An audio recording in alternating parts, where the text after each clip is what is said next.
Serious, what secret could ruin your life? So, don't really know how to start this off. But, I'm attracted to beds. It started somewhere during my early high school years. When I was really starting to discover myself. There was something about beds. The fact that when you go to sleep at night, you're always with them. Their purpose is to make you feel comfortable at night. When you're at your most vulnerable. Anyway, I modified my twin bed towards the end of high school. Essentially tearing the fabric, shoving some pillows in the side, and make a little hole that I could insert myself into. I've always known that the behavior is odd, but I can't help myself. Nowadays, I live with my girlfriend. I don't have that twin bed anymore. But anytime we have sex, it has to be on a bed. If it's not, I can't get hard. Needless to say, if this got out, it'd truly fuck me over. Edit 1. I'll try to answer as many questions as I can. Is this for all types of beds? What about hammocks? It's basically mostly mattresses in a room. I've basically figured out it's based around two things. Comfort and safety. A hammock outside? Sure. That might be comfortable. But would I feel safe sleeping out there at night? No. If I threw some pillows on the ground in my living room, I'd feel safe. But not entirely comfortable. Why throw pillows on the ground when there's a perfectly good bed in the next room over? Does your girlfriend or the bed feel better? Actually, my girlfriend feels better. There's something about the warmth and comfort my manhood feels inside of her. A perfect amount of tightness that pillows can't provide. Mentally though, part of my mind feels ashamed that my dick prefers my girlfriend. What did your parents think when they found the hole? I'm pretty sure they haven't. I basically tore some of the fabric from the box spring and attached some velcro to it to cover the hole. I then put that side of the mattress against the wall. My room essentially is the same as it was when I moved out for college. Bed is still there. In the same spot. With the covered hole against the wall. I took out any stuffing before I headed off to college, so if someone stayed in my room, they wouldn't really notice a difference in comfort. Edit 2. When you're having sex with your girlfriend and you're in the missionary position chest to chest and ear to ear, do you stare at the bed or close your eyes? I imagine that I have a vastly different reason than others do for having a mirror above my bed. So do you watch porn that only takes place on a mattress, or is it just pictures of mattresses? I only watch porn in bed. Usually the porn I watch has a mattress, but it's not necessary. It is better though. Like double dipping. Are you sexually attracted to your girlfriends, or is it an any port in the storm type of deal and you found somebody you enjoy being with that just happened to be a woman? This is a good question that I don't know if I'll ever have the answer to. It's probably too late to reveal this. But fuck it. When I was 7 years old, I visited my family in Iran for the first time. It was great. I got to see my grandparents and cousins both for the first time and experienced Iranian culture and food. During the visit, my cousin and my grandfather took me out to a restaurant. But we got in the way of a protest. At first it was peaceful. Until the police showed up in riot gear. My grandfather and cousin tried to hurry as fast as they could and take me out of there. But tensions escalated when several of the protesters began throwing rocks at the police. The police began throwing out tear gas grenades and opened fire on several protesters.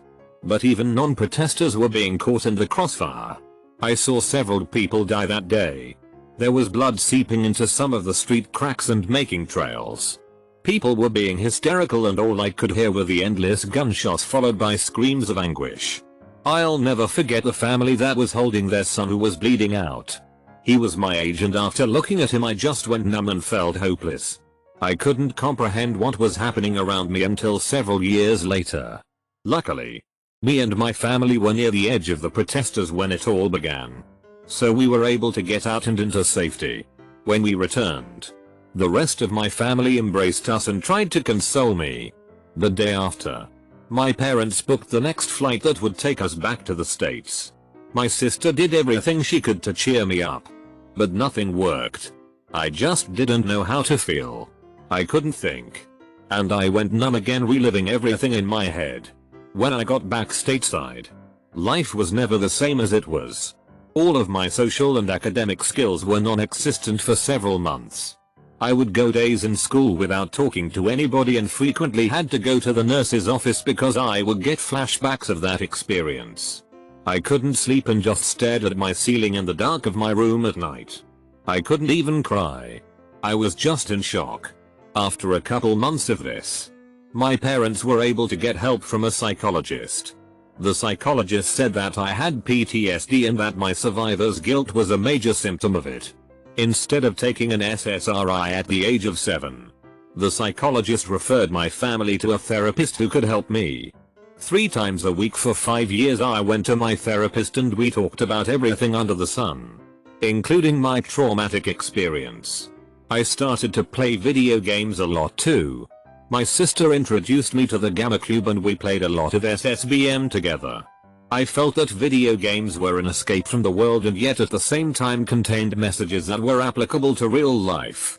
Eventually I got into the Wii, which led to my Xbox and Halo and all the other games I play nowadays. I probably would still be lost without video games today, as I would have had no way to cope with all the trauma. When I started 8th grade, I decided that I would move on finally. My trauma gave me a lot of insight into life and the world around me. And current events made more sense to me than my other classmates. It was hard finding friends who could really understand me. But I was lucky to find the ones that I have even to this day. All throughout my time at high school I've tried to come out my shell as a person, and last year I really was starting to succeed. I enrolled in the full IB diploma, Joint Leadership, NHS, ETC, and I developed a dark sense of humor, naturally. Many people view me as nonchalant due to my relatively carefree attitude.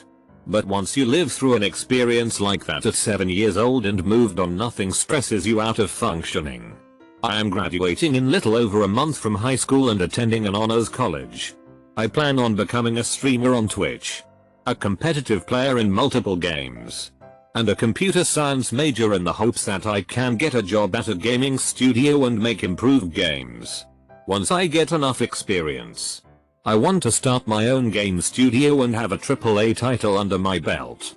Although I saw some nasty shit when I was a kid, I probably wouldn't even be 1% of the person I am now without it. I'm 23 years old and I suck my thumb every night to go to sleep.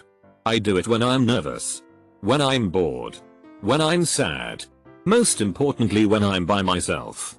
I started when I was 2 or 3 years old because according to my mom I just missed my pacifier too much.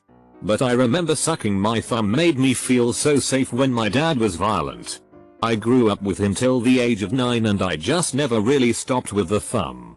I've never told any close friend, nor the many therapists I've had. I guess mostly just embarrassment. Not wanting to explain why. And not wanting to face if it's unhealthy. I don't think I'll ever stop. My mom jokes that one day I'll have kids and I'll be sucking my thumb right alongside with them. Well shit, it's probably true. I wonder how many others. I was molested throughout my young life by a family friend's son until I was a young teen. No one knows other than my therapist and girlfriend. I really came here to let anyone and everyone here know that if you ever want to vent, talk, or seek advice, I'd be very happy to help. I'm going into grad school to pursue a degree in the mental health field, so I feel like it's part of my calling. No matter your situation, feel free to PM me. No need to be shy. I've helped a lot of friends through tough times and they almost always say that they put off asking for help because they felt like a burden on me. This is not a burden at all. I'll offer no judgment. And I'll just listen if that's what you need. Just know someone out there genuinely loves you even though I don't know you personally. Take care. Okay. I probably have like 30 of these because I was an addict since 12 and I've always had issues. This is one of the ones from when I was younger. I was bullied by this kid in my neighborhood for years. We were friends growing up. But after I switched to his school, things changed because I was the new kid and immediately alienated by everyone there because the ringleader decided it. This kid was not the ringleader. Just one of his main friends. The ringleader and his friends made my life hell for years and put me through physical and emotional abuse that I don't think I'll ever recover from.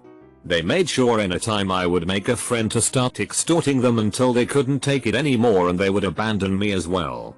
It wasn't until 7th grade I finally got 2 kids who stuck by me no matter what.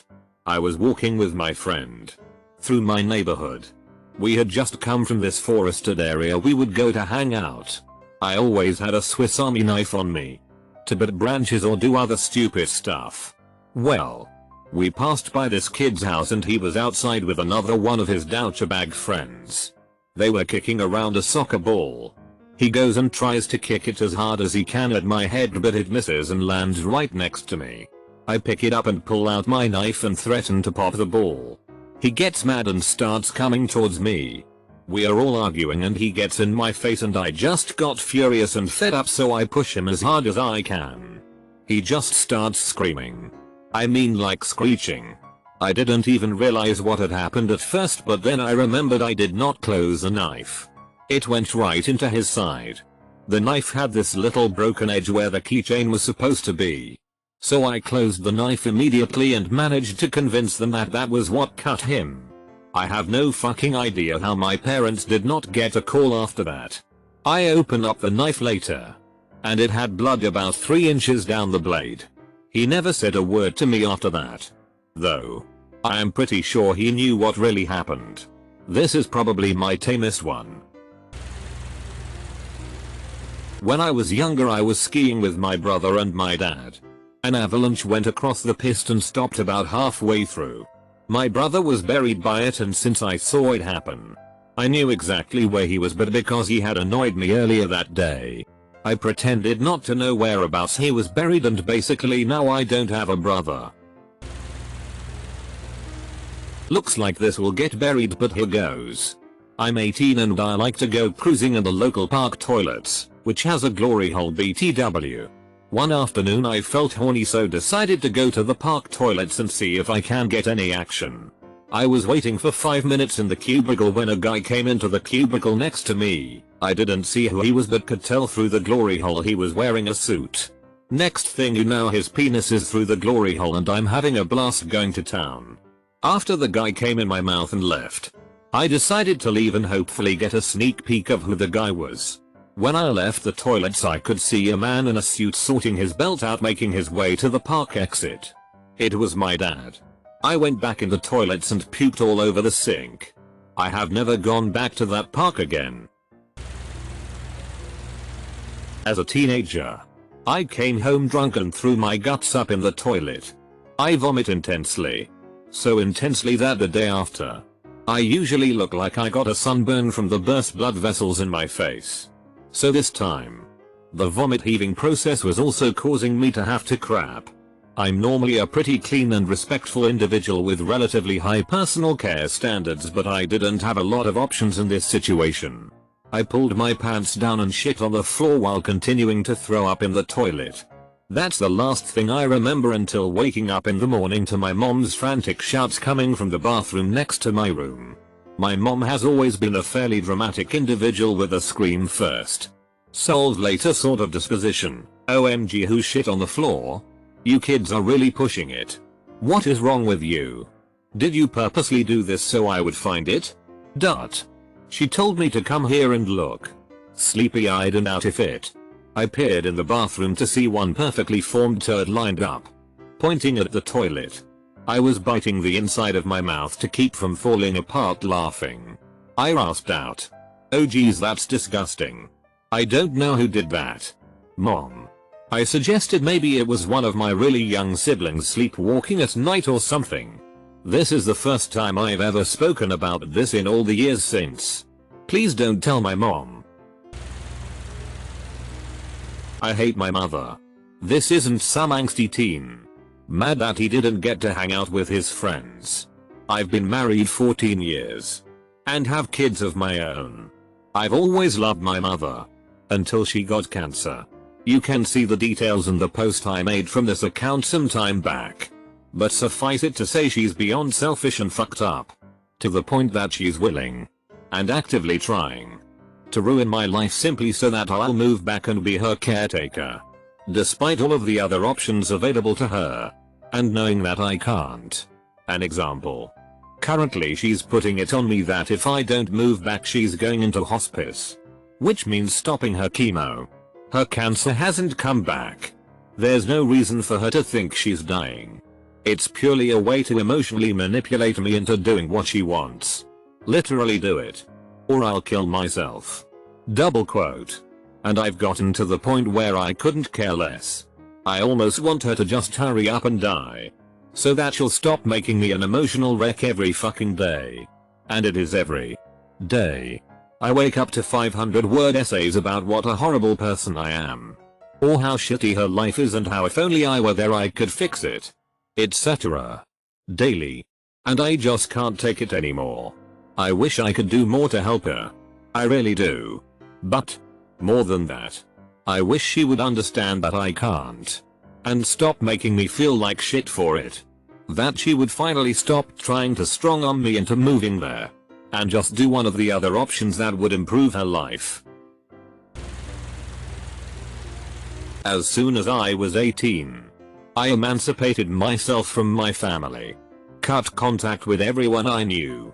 Changed my name. And moved states. I now live as a man. I've put myself through community college. Have an amazing job that I love. Gotten top surgery. And have access to hormone therapy. I'm 28 now and have been living with my girlfriend for 3 years. And she knows nothing of my past. I haven't even told her I'm trans. We've avoided sex and nakedness for a good while now. And I doubt she has questioned it. I can't let anyone know that I'm transgender. I have a good job and life and I can't risk it now. Most of all, I'm finally happy this way. God. It feels good to say all that. I'm a non-offending pedophile. I am attracted to girls as young as 9 years old. I've never looked at child porn. I've never touched a child. And I think it's monstrous and despicable for anyone to do those types of things to a child. I'm not exclusively attracted to young girls. I find women my own age and older attractive as well. I hate myself every day. I've thought about killing myself many times. But I could never think of a way to justify it in a letter to my family without telling them the truth. I cannot seek help. Because professionals are required by law to turn me over to the police. I cannot confide in friends or family because that would immediately end our relationship. And word would get out. I can't imagine how someone would find this out. But if they did I would probably kill myself within the hour. I couldn't bear seeing my family look at me. And I could not live as a registered pedophile. I avoid any situations that put me around young girls. I'm not sure I want children of my own someday. Not because I'm afraid I might do something. But because I would feel even worse than I do now if I were to be attracted to my own daughter. It would destroy me completely. I've noticed my attraction to young girls since about 1st or 2nd grade. Which at the time wasn't an issue. It became an issue once I got to be about 13-14 and still noticed that I found 9-10-year-olds attractive. I knew for sure what I was by the time I graduated high school. I'm going to have to live my entire life with this secret. Hating myself every day to the day I die. I can guarantee you I hate me more than you can. I've tried killing myself before. A very serious attempt that left me in a coma. Just after I recovered. My family member succeeded in suicide. I tell everyone I would never, ever try again because of what I saw them go through when family member died. Truth is, I've got a plan. And I'm playing the long game. This plan is to make it the perfect accident. Double quote. First step was getting a promotion which allowed me to move thousands of miles away. Made no friends here so there won't be anyone nervous when they can't reach me. Won't go into more details. But I'm just waiting for a certain weather event. Which likely won't happen until late summer early autumn. But then, I'm gone. And free of the suicide stigma for my family. I used to work for a kingpin as an inventory specialist. I managed all the drug flow in several counties of a southern state. I don't mean I held onto a QP of weed. I kept about $20k cash in a safe along with other products and few guns and ammo. You name. I had it. In any quantity. One day. My boss didn't show up for drop off. And then again the next day. The third day comes and his brother is at the door informing me that my guy had been arrested and had been watched for a long time. Fortunately for me, I kept my identity to everyone a secret. And unbeknownst to me as well, my guy had a secret plan to keep me clean if he ever went down. That afternoon. He took the safe. All the products. Firearms. And cash. Then told me to skip town fast. So I did. And moved to my hometown where I never got back that deep into the game. I never heard from him again either. I was 22 then. A few months later.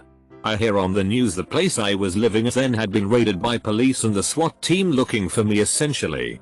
But without any intel on who I was. My name. Let alone my race and gender. Their search became a bust. That was 4 years ago. I'm a cardiologist in the UK.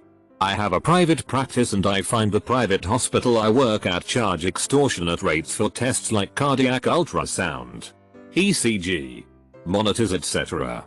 So I decided to use my NHS hospital's facilities at weekends when they are not in use at much lower rates than the private hospitals charge. I'm upfront with patients about the charges at each facility and they always go for the cheaper option. The problem is the NHS hospital don't know I do this. I am not sure what they could do if they found out. I'm not stealing anything and the equipment is always spotless. I've even recruited a nurse colleague to help me who I pay cash in hand. I've done this for 8 months now. Patients have saved money and I've made a fair whack. I reckon I could get suspended or even fired, but I'm not sure. I'll carry on anyway. It's better for my patients. That I am a sex offender. When I was 19, I attended a house party with a friend of mine at the time who was the one that knew everyone. After we got there, someone went and bought alcohol, while people at the house started to smoke and take some pills. I didn't do either. Smoking fucks with my lungs too much. And I DK what the pulls were. Fast forward a couple of hours and everyone is now a level of drunk. Some tipsy. Some good. Some plastered. I was pretty damn drunk but not plastered. One of the girls, who was plastered, started to make out and get naked with a female friend of hers. A lot of people dipped out downstairs at this and some of us stayed to watch. Included my friend and I. We both get the look from the girls making out and the come here finger from them. Same time the second friend we brought with us starts to fall over saying I'm going to vomit. I get them to the bathroom ASAP and stick around to make sure everything was alright and it all makes it in the toilet. About 10 minutes pass and my buddy come to the bathroom saying they want me upstairs and that he is done and will stay with the vomiting friend. I head upstairs to see both the girls naked. One laying on the bed and the other switching between making out and sucking on her tits, while standing over the side of the bed. So I kneel down and start to play with her pussy and finger her. After a few minutes I notice she stopped moaning and she isn't moving anymore. I stop what I'm doing and stop the other girl, who was too drunk to notice and focused see on her tits. I make sure she is still breathing, which she was, and ask the other girl to help me dress her. As we are dressing her, we got lucky and heard the guttural sounds of involuntary vomiting going to happen. We got a trash can in time and just laid her on her side with head out over the can and finished dressing her. Like 15 minutes later cops came up the stairs and called for EMTs immediately. Unknown to us. Someone left and their grandparent picked them up. Who called the cops? We all get asked questioned. Tested our back. And a don't fucking drive home drunk talk. Said we would all get cited for underage consumption. All this happened and my friend successful hid in the basement. About 6 months later, I was headed home from my GF's house and was pulled over for lane change without signal. I was pissed. The cops in her area are dicks as they were from a small community in the city. He runs my info but the returns with gun drawn in hand but not aimed. Got really nervous real quick. Q being arrested. I'm stunned at this happening. First time. I don't even ask what for until I'm in the back of the cruiser OMW to the station. Unlawful sexual conduct with a minor. And sexual battery of a minor. I didn't know what to think. I was out on bond for almost a year before finishing the case. I was charged with battery because my friend had left bite bruises on her neck and shoulders. Was offered guilty to unlawful conduct and dropped battery with max time probation recommend. 18 months. Otherwise I was looking at 2-7 for battery. I took the deal. However, when the judge sentenced me, she did not take the recommendation from them and gave me 15 months prison. I was floored. I immediately started to cry, as did my family in the audience. Do I wish I could take back that night? 100%. But I can't. And I have had to learn to deal with it. I knew a girl for all of 4 hours. And it changed my life because of what I did. It is hard getting into good jobs. I have a hard time making close friends. I am branded for life. And in most cases viewed worse as a murderer. Anyone who doesn't know me and somehow only hears that I am a sex offender looks at me like I'm a disgusting child rapist that should be suffering. I just made a mistake. I'm a sugar baby. I'm 21 years old and date men that pay me. I've been seeing 2 men over the last 8 months or so. One is 38. The other is 42. I don't necessarily have to do this as I have a decent job for my age, but it makes paying tuition much easier and I've become addicted to the easy money. I've always had a distorted view of sex and maybe my lack of a father figure led me to this. It doesn't bother me if people I don't know call me a prostitute. Whore. Or whatever, but I would hate for my mother to find out because I know how disappointed she would be.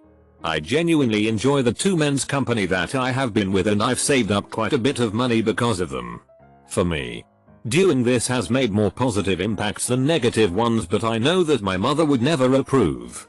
Nor understand. Throwaway. I moved to Austin a few years ago as a musician and nobody would book my band for shows because I hadn't played any local shows yet. Catch 22. Couldn't get experience on the resume because I didn't have experience on the resume. So I started a new system. I would contact venue A saying, I would love to play at your venue.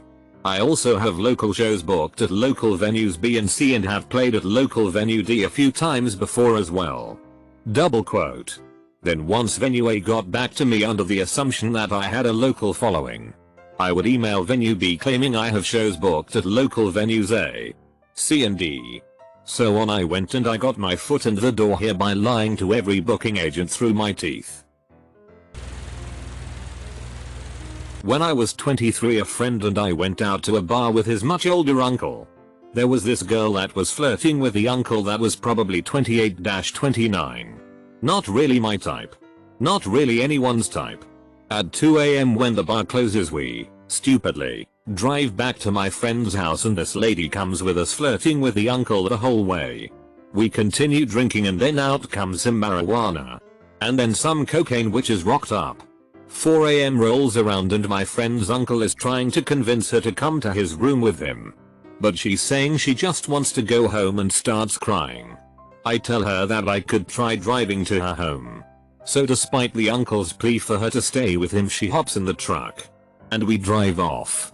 For 3 blocks. I pull over and tell her that I'm far too messed up to drive. But that I would walk her home. She lives 7 miles from where we're currently standing. But there are railroad tracks we can follow that can save us some time by following them for 5 of the 7 miles diagonally across town. As we walk I come to the conclusion that I should really be rewarded for making this journey with her. And start flirting a little. She instantly starts talking with a higher pitched little girl voice and asks to hold daddy's hand. It's the weirdest thing I've ever heard.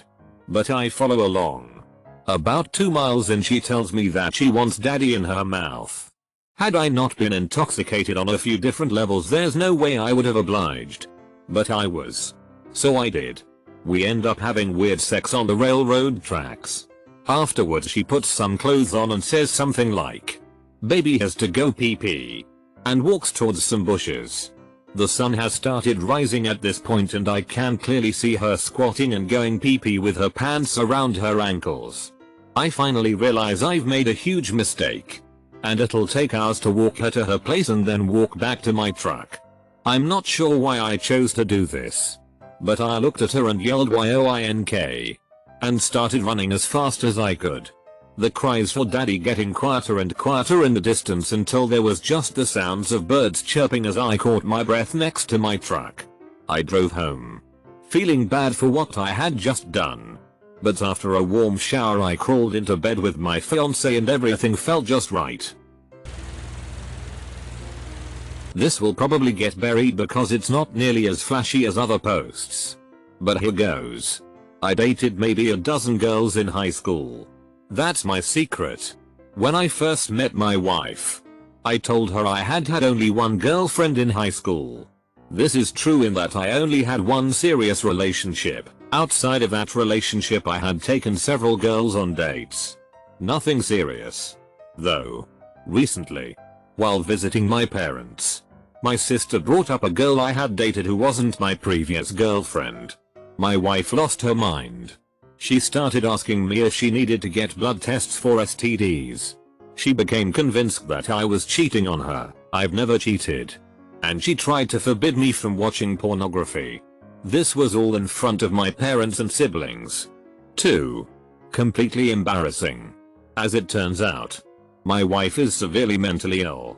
We're not sure exactly what's up with her, but it's some kind of anxiety disorder. And apparently me having previously dated women that were not her is a trigger for panic attacks and mania. So, I just don't tell her about my teenage dating life. But, I'm very afraid that she'll find out and do something drastic, e.g. suicide. Even if I talked to her about it and just took the issue head on, she'd probably lose it.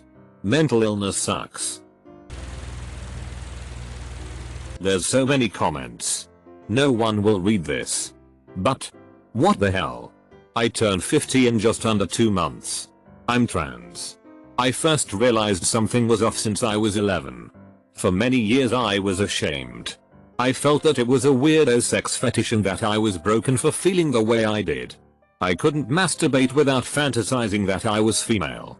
I still can't. One hell of a sex fetish. That's the secret I've been ashamed of and unable to tell anyone in my family or close friends about it. Things came to a head a few years ago. My work had taken me away from home for an extended period of time.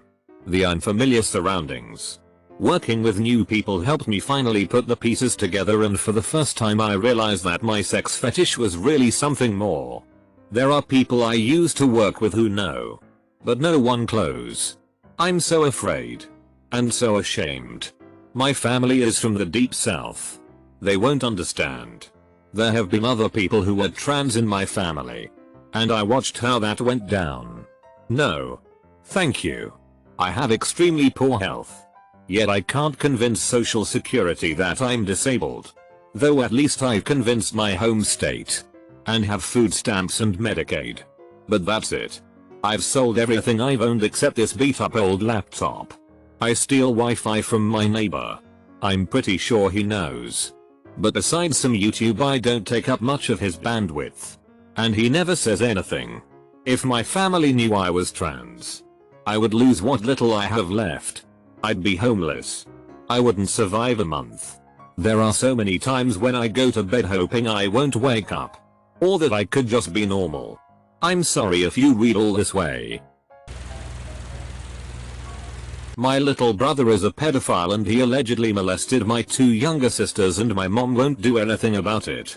None of them have outright told me that it happened, but I heard it from my older brother, who heard it from my sister's friend. And now that he and I know, it's glaringly obvious what's going on in that house. He and I went to the cops, but our information is based on hearsay and none of them would speak up during the investigation. So nothing happened. I can't handle being in that house. My older brother and I quit going there for the holidays and now it's just something that I carry every day in the back of my head. I'm afraid I'll lose my career if this comes out despite doing my due diligence. I'm a teacher and I love my job, but I don't see how anyone would want somebody who was powerless to stop this in their own family from happening, looking out for their own kids. When I was 12 years old, in 7th grade, I played on the school football team. I didn't really have any great friends, but I had people I hung out around. Anyway, one day at practice, I had to go to the bathroom. So I told the coach and went into the bathroom. I was standing at the urinal when the stall to my right opened. A middle-aged man came out and walked to the door to the bathroom. He took off his shirt and tied it around the door, making a makeshift lock. He walked back to me and threw me to the floor. I don't think I was emotionally capable of dealing with what was happening. So my body went into lockdown. My mind shut off. My limbs were frozen. My pants were still unzipped. And he pulled them off. He started blowing me while stripping himself. He sat me up against the stall door and forced me to suck him off. I'm not sure how long it was, but eventually he pulled out and jerked himself until he came on me. Then he stood up, got dressed, washed his face, and walked out. Eventually I regained control of my limbs and put my clothes back on. Practice was over at this point, so I walked to my mom's car, hopped in, and went home pretending that nothing happened. Fast forward to 2 weeks later. I'm at school. I'm not sure how it came about, but I found myself behind the cafeteria. The man who raped me holding me by the throat. School was about to be let out, and he had me call my mom to tell her I was sleeping over at my friend's house tonight. I did just that, and my mom didn't question it. He walked me out to where his car was parked and made me get in. He drove me to his house, which was fairly large and expensive looking. He brought me inside and down into the basement. There wasn't much down there, save for a mattress. He told me to lay on it, and he started stripping off my clothes. He grabbed these leather belts and used them to tie each of my limbs to a respective corner of the bed. For the next 18 hours he tortured and abused me. When he decided he had enough, he drove me to my home and dropped me off. I went inside and pretended nothing had happened. This ended up happening a total of 7 times in the next 4 months or so. And then I never saw him again. One day, about 7 months after I first saw him, I saw his obituary in the local paper. I did more research and found that he had killed himself. The hardest part for me to read was that he left behind a wife and 2 young kids. I developed PTSD and went into a horrible depression. In some sick kind of way though. This helped me to become myself. I knew that I was transgender since 5th grade, but I had never told anyone. When I was 15, the depression was worse than it had ever been. I figured nothing could get worse than it was. So I decided to come out to my parents. They were infuriated and called me a mistake. They said they hated me. 3 days later I attempted suicide. I woke up in the ICU a few days after that. I was sent to an inpatient mental health hospital. I was there for 3 months before being transferred to another residential treatment center. These were undoubtedly the hardest months of my life. But I learned more there than I have anywhere else. Throughout this process, my parents came to understand and respect my identity. When I came home, I came out publicly and started living full-time as a girl. I've still never told anyone about what happened in 7th grade, because I'm terrified that my parents would send me back to inpatient treatment. I still have PTSD fairly severely, but I've been able to apply a lot of the healthy coping mechanisms I learned in treatment to be able to cope with this as well. Now I'm 18 and about to graduate high school.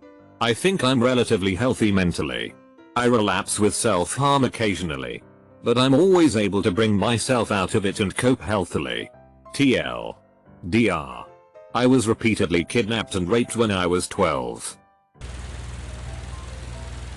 When I was about 6 or 7, I was playing with my cousin who was in his late teens in my dad's office on a Sunday.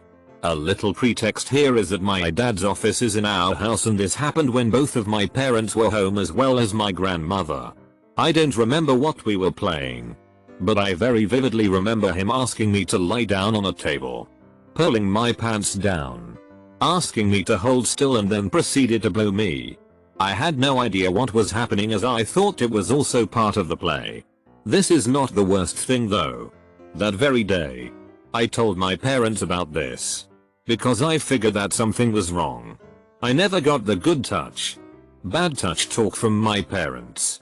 I shyly told them and somehow could still remember my dad's shocked face. However, they simply told me to not tell this to anyone and never talk to him again. I never understood the seriousness of it. When the same cousin came over the next week, my parents didn't object to me playing with him again. But he didn't repeat any of that, as far as I could remember. My parents kept in touch with him years after that and they still talk whenever he comes home. My parents even gifted him expensive gold jewelry for his marriage. No one in this world knows about this. Except my parents. My blood boils whenever I think about this. It affected in subtle, but significant ways. The very fact that my parents decided to avoid family drama, even if it would mentally scar me, makes me super angry. I developed deep psychological and trust issues, and been battling severe depression and porn addiction, which my parents still do not know about. Sometimes I wish my parents are dead. I hate them. When I was 14/15, I was depressed tough and got to talking to an older guy, late 20s, on the internet. Eventually, it turned into more and went on for a year or so until I couldn't handle it anymore and made up a reason for breaking it off. Because I was too cowardly to straight up tell him I couldn't do this anymore and it felt really wrong. Cue a year of harassment when he would bombard me with messages saying he just wanted to talk to me because we were great friends. That he wanted to love me. And that I was a great person. It just stopped one day. I'm still terrified that he could, if he wants, track me down. I told him a lot of personal stuff I haven't told anyone else. I was really fucking struggling at that age. That's why I started talking to him, because it seemed like he was the only person that cared. And I'm scared that it'll come to light one day and my family and friends will know what I did. I don't know how I'm going to drop this bombshell on any serious relationships I have. And I know it wouldn't be fair to keep it hidden either. So it's going to have to come out sometime.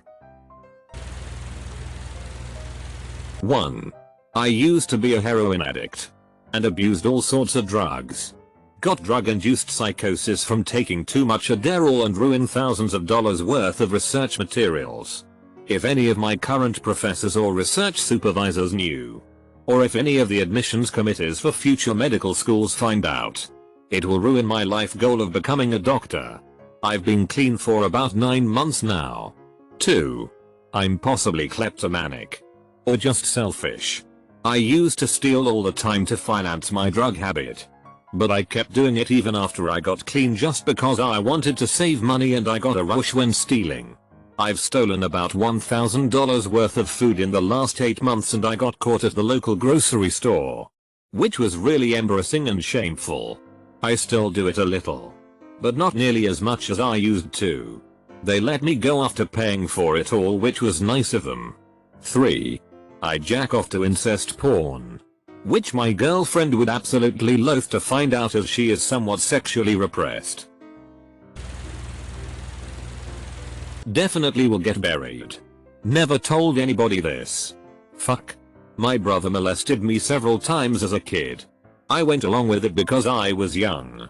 Told that every brother and sister does this. Happened between ages 8 and 11. After it stopped I kept it in denial for years. For the last few years. It went back into my head and I accepted that it happened. What caused this is the hatred I have of my brother. But that has to do with unrelated things. I've wondered at times, what would happen if I told somebody? I think I know what could happen. Either everybody calls me a liar or my dad, who has serious anger problems, murders my brother.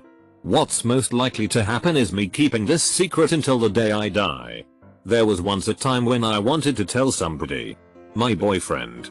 However, I already have some mental issues that he helps me with.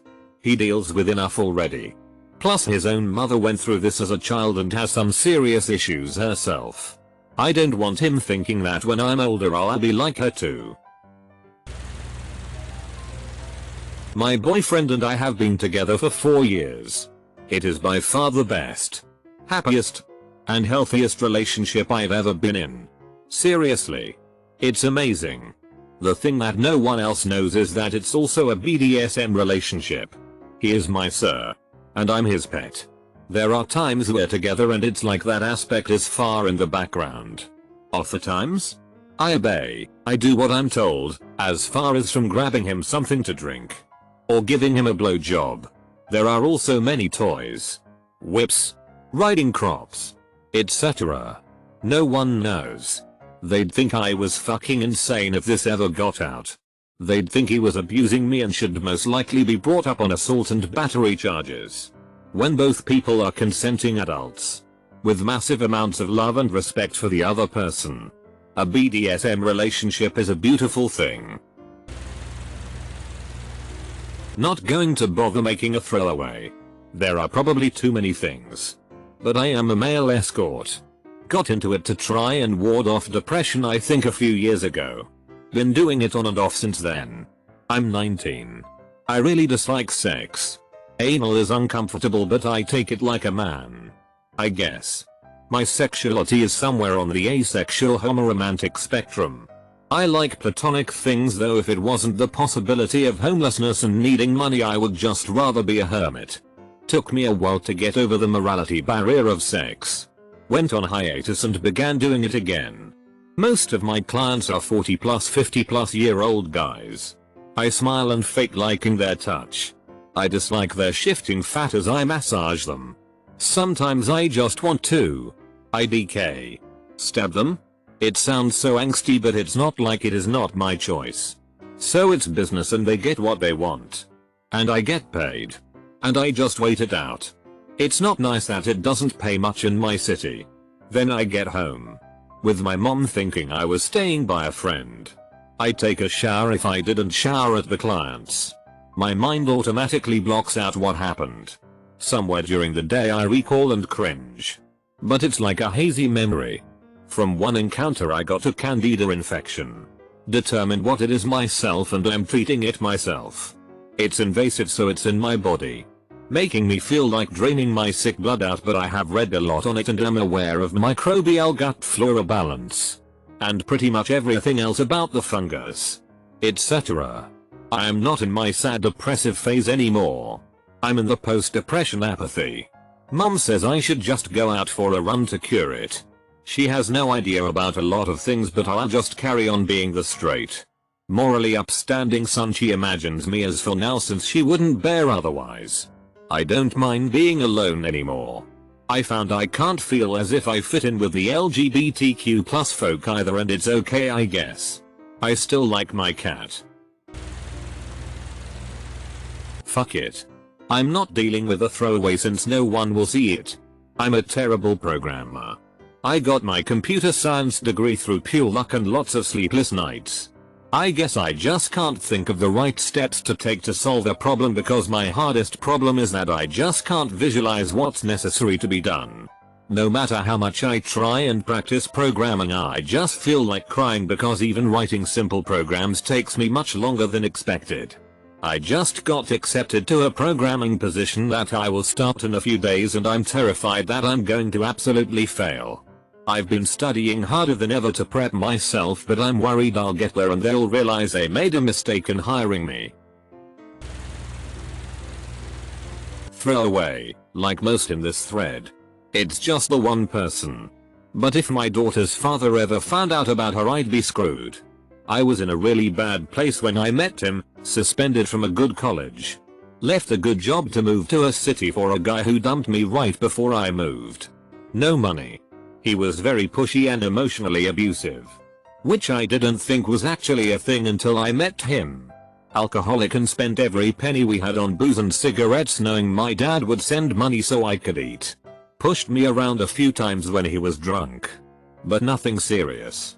I even gave up buying birth control so we could afford groceries. That usually wouldn't have been an issue. Since he just peck-kissed me before he left for work. When he got home and before rolling over to sleep. However, I decided to try and keep us together. We were engaged, using my charms. I was late on my period and even took a test. It came back positive. But I tried convincing myself it was fake because it was a cheap test. I even showed it to him and he told me there was no way it was his, basically accusing me of cheating. I finally got the backbone to leave. Stashed away a couple of bucks for gas to make it to my parents' place. My daughter is perfect. And I feel confident in my decision not to tell him about her. He had already given up his parental rights on his firstborn son so he wouldn't have to keep paying child support. I don't think he would have stayed sober long enough to take care of her. And there's no telling the type of people he would have let around her. I don't think he would have let me leave if he thought for sure I was pregnant. Because I would have been a permanent meal ticket for him. I'm constantly terrified he will find out and petition for visitation just out of spite. He married some druggy chick with a gaggle of kids and seems to be content. Anyway, I'm leaving out a lot of details. I just word vomited on this post. But it feels good to just let it out. My mother would rather I lie to my daughter. But I have no idea what I'm going to tell her when she gets older. I'm very thankful for her. She made me grow up and grow into the person I was always supposed to be before I took a detour. Sorry for the wall of text. I'm on my phone and have never really posted ever. I'm a financial dominatrix. I call it that, but really I just take advantage of vulnerable men for a price. All consensual. My dad's side of the family doesn't know. For years now I've managed to convince them that I buy and sell. I don't have the first clue about buying and selling and I have no idea how I've carried the lie on, but it makes my stomach drop every time my dad asks what I'm selling lately and how much I'm making. Luckily most of my contact with him is by phone so he can't see me turning bright red and looking around my room for inspiration for my bullshitting. My dad's side of the family are very upper class and judgmental. I've always been compared to my very academically gifted sister, who now works for the government and is well liked by everyone. I've always been in her shadow. I do admire her though, and have never lived up to any of her accomplishments. For once I feel as though my dad is actually proud of me because he can see I'm succeeding. I just bought my first home and I have a lot of nice things. But if he were to find out my secret, it really hurts me to know he'd probably disown me. That I've fallen in love with my friend, who I'm going to be moving in with in August. The reason why I say this secret could ruin my life is because if I don't move out of my home, I know I'll become either more depressed and face more family issues I don't want to deal with. If I told my mum the reason why I want to leave, because of her, it will kill her. The guy I'm in love with is a traditional Christian guy. Waiting until marriage type. We dated in February. And we got super close and we both felt like there was a connection and just this nice closeness of understanding that I've never had with a guy before. But he ended it without because he got scared, freaked out about liking me. He's one of those guys. He's also the one who asked me to move in with him. So when he asked me to, it all made sense. I'm moving out because I want to get away from a somewhat dysfunctional home life. I've been wanting to move out to finish university since January. And I'm pretty sure that something is going to happen between us when we move in together. We actually saw each other last week and we hung out for a bit. And I get a feeling that he still likes me. And that what happened between us isn't over. If I told him that I loved him, he'd freak out. So I won't. I'll just see what happens once we're living together. Late to this thread. But I regret having my kid and I don't want another. I have a daughter and another on the way. My wife is ecstatic about it and I'm mortified. We talked a few times when my wife found out she was pregnant 3 months ago, birth control fail, and I let her know I thought it was a bad idea. Why? I'm 52. My wife is 41. I simply don't want to have another kid. Our first is almost 3 and loud all the time. A constant struggle of wills and emotion. Having another feels like it might legit kill me. I love my daughter. She is funny and goofy and loves her parents. However, she is a huge amount of work due to emerging personality issues that we have been working on with a pediatric therapist. If given the option, I'd go back in time and choose to not have kids at all. But I can't tell my wife. It would destroy her completely. When we found out about the latest pregnancy, I had said we should consider an abortion. She was very upset and we fought for weeks. We saw a counselor and after some sessions, I came around to accepting and even encouraging this child. But I just wish my wife would see that this is too much for us. I think this child is a mistake for us right now. I'll love the kid regardless. They don't choose to be in this world. They are born innocent and I'll love them as I do my first. I just wish I could go back.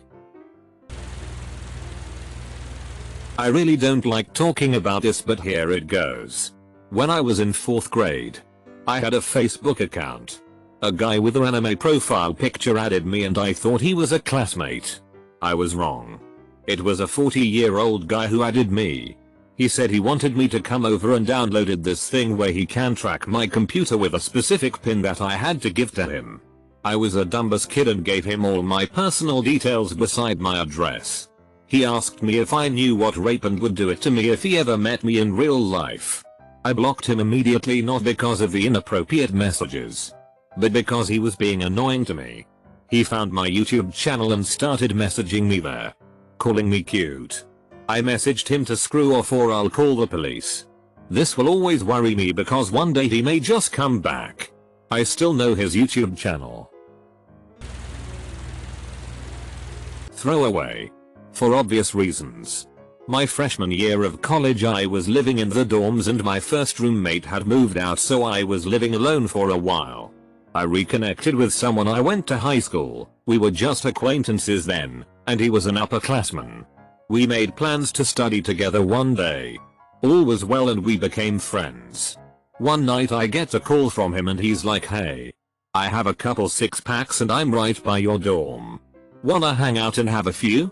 So I say yes. And he says he'll be over in a bit. He calls me when he's downstairs. So I go down to meet him and he's obviously drunk.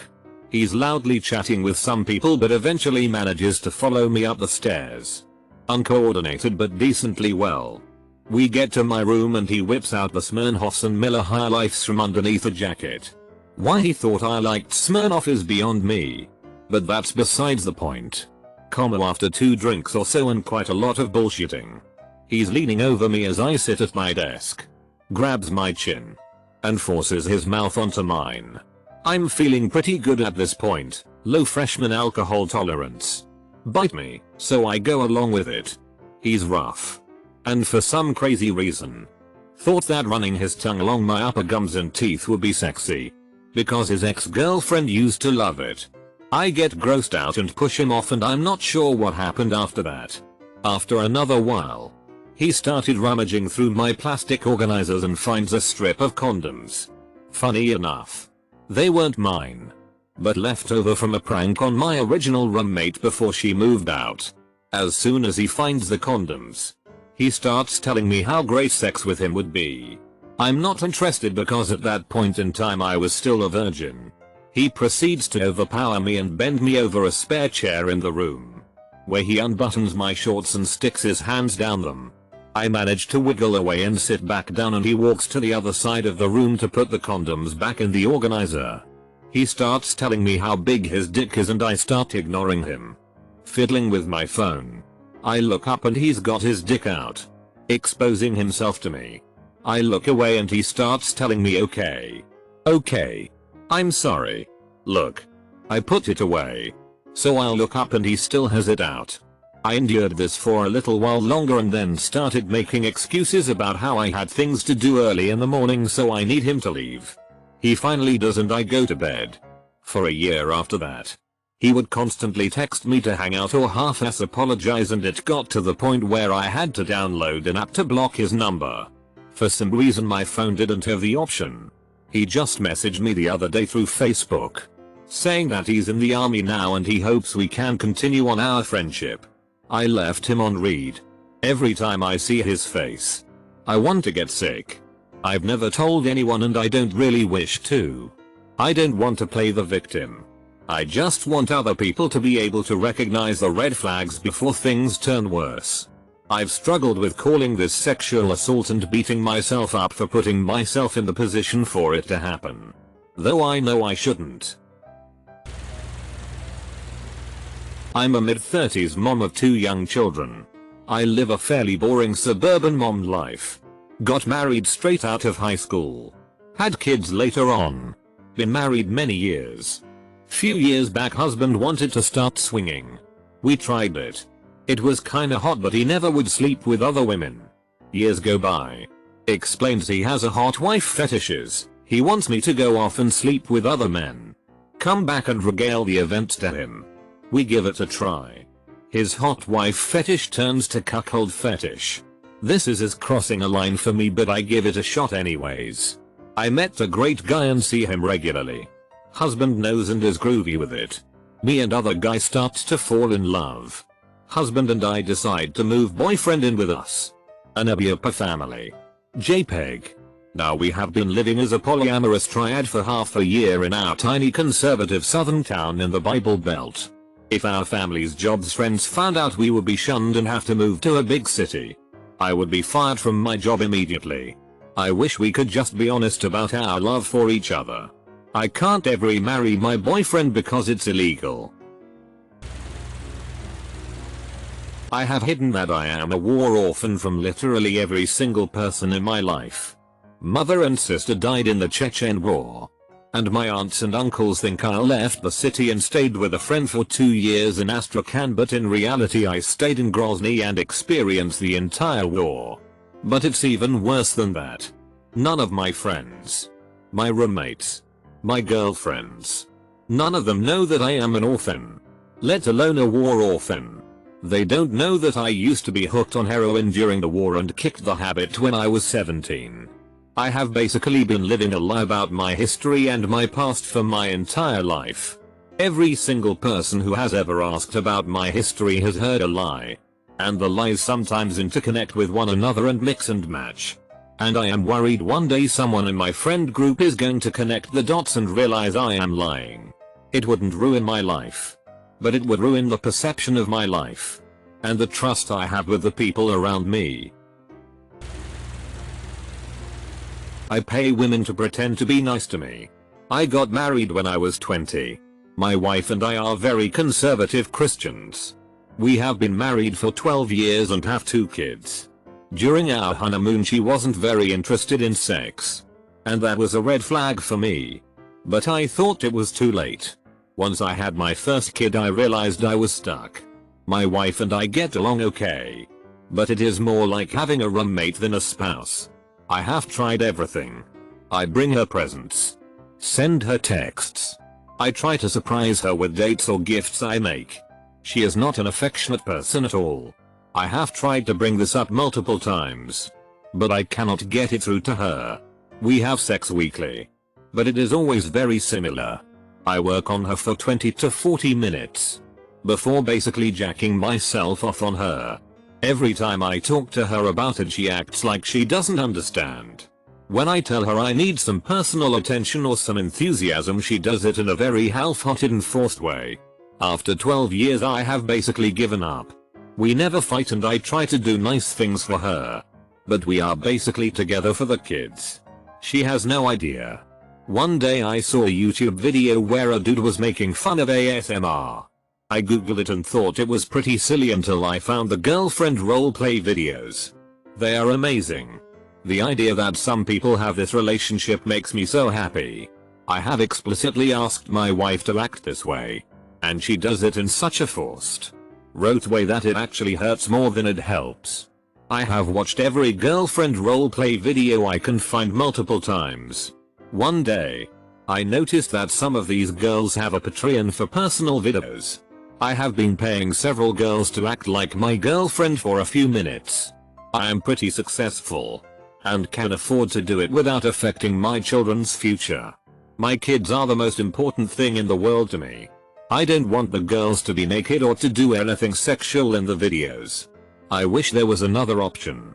But I wouldn't leave my wife because I am afraid of losing my kids. So I pay girls to be nice to me. They get some money out of it. And I feel loved at night.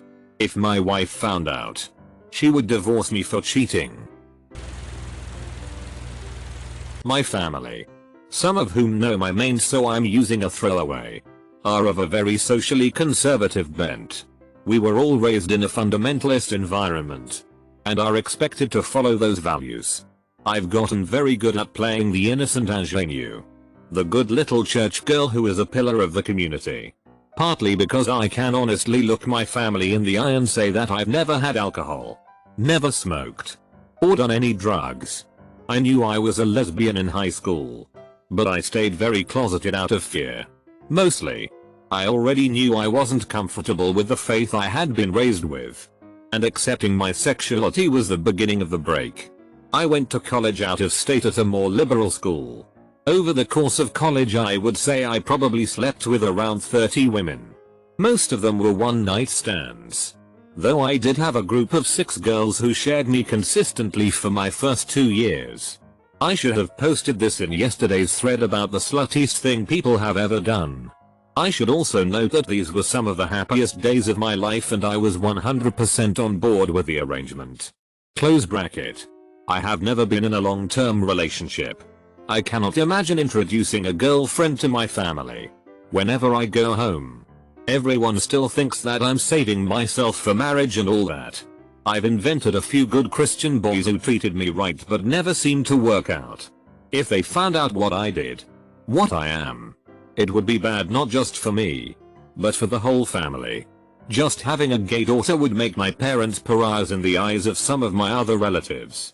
I'm pretty sure my grandfather would never talk to them again unless they disowned me, which I know they wouldn't want to do. TLDR. I'm a lesbian whore who would break apart to family if I came out. Me 26/M. 5 years ago I was engaged. Things seemed great. Didn't fight often. And when we did we always were able to talk openly about all of the issues and compromise with each other. She was my best friend and after growing up abused, neglected, poor, and scared, it was nice to be able to finally trust someone. So when I came home to find her gone it broke me. Left a letter saying she was leaving to be with a girl that she had been talking to and fallen for and that she was sorry. Changed her number, email and disappeared from my life. My life from there spiraled out of control. Doing trafficking drugs, drinking, sex. I slept with over 30 women over the course of a year. One of the girls I drunkenly slept with turned out to be 15. I saw tattoos and her drinking smoking so I assumed she was at least 18.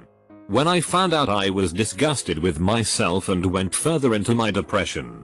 A few days after I found out my ex finally called me and we talked about things. She asked me if I had slept with anyone. So I told her the truth, minus the 15-year-old detail. She told me that the only way I could have slept with so many women was if I had been wanting to all along. That she was disgusted with me and that it was a mistake to call. We got off the phone. I took a fistful of Vicodin, washed it down with vodka, put a belt around my neck tied to the inside of my closet, sat down and waited to pass out. I woke up the next day on my closet floor. When I fell out of the chair the belt broke. If word got out about the drugs, sex or the attempted suicide, my parents would make it about them and fall off the wagon yet again. One of them would try to get me arrested and I'd lose my friends. I told one friend part of my past and now we hardly talk because he started looking at me differently. So I keep it buried in my history. My former stepfather was a registered sex offender and my mother knew and was still with him and they got married. Before the marriage he was alright but after he started touching my sister, she's 2 years older than me and this happened from the time I was 9-12. Well anyways I found out what was happening but couldn't tell my mom. One day I basically told him to take me instead and I wouldn't fight back. I saw how happy my sister became and couldn't bear to tell her why he stopped. One day she finally told on him at school and he got arrested. I told one person, my older cousin. After he went to trial it looked like he was gonna get off free so my cousin did some dumb shit to go to jail and basically raped my former stepdad to death on the night before the last day of the trial. My cousin is serving a life sentence and I could never repay him for what he did for me. I minorly ruined my life for a year or so but my cousin fucked his whole life up for us and I can't thank him enough. My whole family have shunned him because they don't know the whole story. That I constantly contemplate suicide. Almost daily. I don't think I could do it. I was caught the only time I tried it, which was on my 18th birthday. I'm bipolar depressive and haven't been on meds or talked to a licensed therapist in 5-7 years. College dropout, you know the type. Ace every test, never did homework in high school, so I never tried in college, addicted to video games and pot. The latter starting about 3 years ago. I have a plethora of people to talk to, but I can't take the first step. I would rather bottle up my emotions and suppress them with drugs than talk to someone. I can't hold a steady job. I either fuck up on the clock, call it enough, due to a depression episode, to get fired, or quit for various reasons. I have no ambitions in life. Nothing motivates me to wake up. I get little enjoyment out of talking to people. And the few I do enjoy, I somehow burn a bridge with them. Modest Mouse's opening line to Third Planet, everything that keeps me together is falling apart. I got this thing that I consider my only art of fucking people over, accurately describes things. Every day mentally is a struggle that I hope just ends. I want to be happy, but I fear it will just have a sad ending. In my junior year of high school, I began taking AP sculpture. As you can probably imagine, no one took the class seriously and saw it as a senior blow-off class. As such, I was one of the only juniors in the class and instantly a target for their cruelty. Starting with name calling and gentle ribbing, it turned much more personal. It never got violent, but they would bump me while working on the wheel, essentially ruining anything that I worked with. Then it escalated further to poking holes in the clay I purchased, $25. A lot for my 16-year-old self. Leaving it dry and unusable. After an entire semester of hell, I decided to fight back. Now, being an art class, there was a sizable amount of independent work and the teacher generally left us students to our own devices. As long as the requirement of 6 projects a quarter have been met, the teacher never hassled you. You turned your projects in on the drying shelves with a handwritten proposal. And then the clay would be fired in the kiln. I watched my tormentors turn in their projects and destroy them surreptitiously. Over the course of the second semester, I proudly claim to have destroyed 80% of the projects turned in. With 2 weeks left in the school year, the teacher approaches these 6-7 seniors and holds one-on-one conferences with them. The seniors failed the class. They did not walk out graduation and had to attend the local